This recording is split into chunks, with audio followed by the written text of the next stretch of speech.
অরিন্দমবাবু আজ সকালেই তার শেষ সম্বল শহরের পুরনো দোতলা বাড়িটা বিক্রি করার দলিল সই করলেন। সই করার সময় তার হাত একটুও কাঁপেনি, বরং চোখে মুখে ছিল এক অদ্ভুত প্রশান্তি। তার দুই ছেলে অর্ক আর অনিক উভয়ে প্রতিষ্ঠিত। বড় ছেলে বেঙ্গালুরুতে আইটি ফার্মে বড় পদে আছে, আর ছোট ছেলে কলকাতায় নামী কলেজের অধ্যাপক। বাড়ি বিক্রির টাকাটা হাতে আসতেই দুই ভাই বেশ উত্তেজিত হয়ে উঠল। অর্ক বলল, বাবা, এবার তুমি আমার কাছে গিয়ে থাকবে।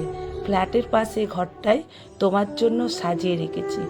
অনিক বাধা দিয়ে বলল, না না না, বাবা তো কলকাতায় থাকতেই অভ্যস্ত, ও আমার কাছেতেই থাকবে।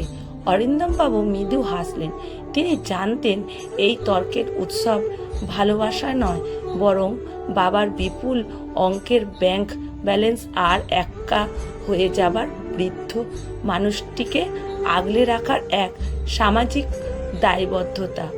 পরের দিন সকালে দুই ছেলেকে ডাইনিং রুমে ডেকে তিনি বললেন, আমি একটা ছোট রিসর্টে যাচ্ছি মাসখানেকের জন্য, তোরা ব্যস্ত থাকিস না। ছেলেরা ভাবলো বাবা হয়তো একটু ঘুরতেই চাইছেন, কিন্তু মাসখানেক পর তারা যে চিঠিটা পেল তা ছিল কাল্পনিকতা। অনিন্দবাবু কোনো রিসর্টে যাননি, তিনি চলে গিয়েছিলেন শহরের উপকণ্ঠে একটি নবনির্মিত কোভিং স্পোর্টসে বা আধুনিক আবাসে, যা তিনি নিজেই কয়েকজন বন্ধু মিলে অর্থার্জন করে তৈরি করেছেন। সেখানে তার মতো আরও অনেক অবসরপ্রাপ্ত মানুষ আছেন, যারা কেউ কারোর বোঝা নন। অর্ক আর অনেক হন্তদন্ত হয়ে সেখানে ছুটে গেল। গিয়ে দেখল বাবা একটি বিশাল বাগানে জল দিচ্ছে। তার পরনে সাধারণত পাজামা পাঞ্জাবি, কিন্তু মুখে সেই পরিতৃপ্ত যা বাড়িতে থাকাকালীন ছিল না। অর্ক রেগে গিয়ে বলল, বাবা, লোকে শুনলে কি বলবে? আমরা কি তোমায় খেতে দিতে পারতাম না? কেন এখানে এসেছো? অরিন্দমবাবু শান্ত গলায় বললেন, তোরা খেতে দিতে পারতিস, কিন্তু আমায় সময় দিতে পারতিস না। তোদের ডাইনিং রুমে বসে থাকা মানে ছিল তোদের ব্যক্তিগত জীবনে আমার অনধিকার প্রবেশ। আমি যেদিন অসুস্থ হয়ে পড়তাম, সেই দিন তোদের অফিসের কাজে মাঝে আমি হয়ে উঠতাম একটা ম্যানেজমেন্ট ক্রাইসিস। তোরা আমায় ভালোবাসিস ঠিকই, কিন্তু তোদের জীবনে আমি একটা অতিরিক্ত দায়িত্ব হয়ে থাকতে চাইনি।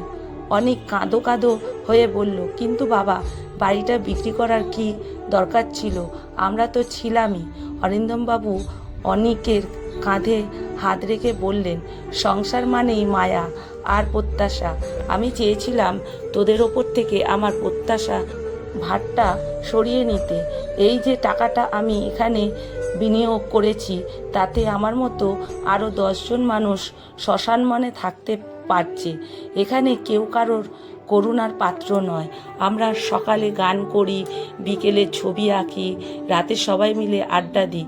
এখানে আমি কেবল একজন বাবা বা দাদুই নই, এখানে আমি শুধু অরিন্দম, যে নিজের ইচ্ছা মতো বাঁচতে পারে। ছেলেরা বুঝতে পারলো বাবা আসলে তাদের ত্যাগ করেনি, বরং সম্পর্কের তিক্ততা হওয়ার আগেই ভালোবাসার মর্যাদা রক্ষা করেছেন। তিনি নিজের জন্য এমন এক আকাশ বেছে নিয়েছেন যেখানে মেঘ জমলে অন্যকে ভিজে যেতে হয় না। আসলে বৃদ্ধ বয়সে অন্যের দয়ার পাত্র হয়ে বা কারোর জীবনে অতিরিক্ত বোঝা হয়ে থাকার চেয়ে নিজের সামর্থ্য অনুযায়ী আত্মসম্মানের সাথে বাঁচার পথ বেছে নেওয়া অনেক বেশি সম্মানজনক।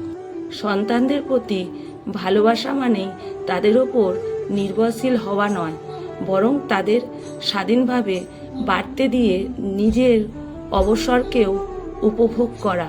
কলমে সুষমা বাগ প্রধান, পাঠে অনিতা ভট্টাচার্য। ভিডিওটা ভালো লাগলে প্রচুর শেয়ার করবেন।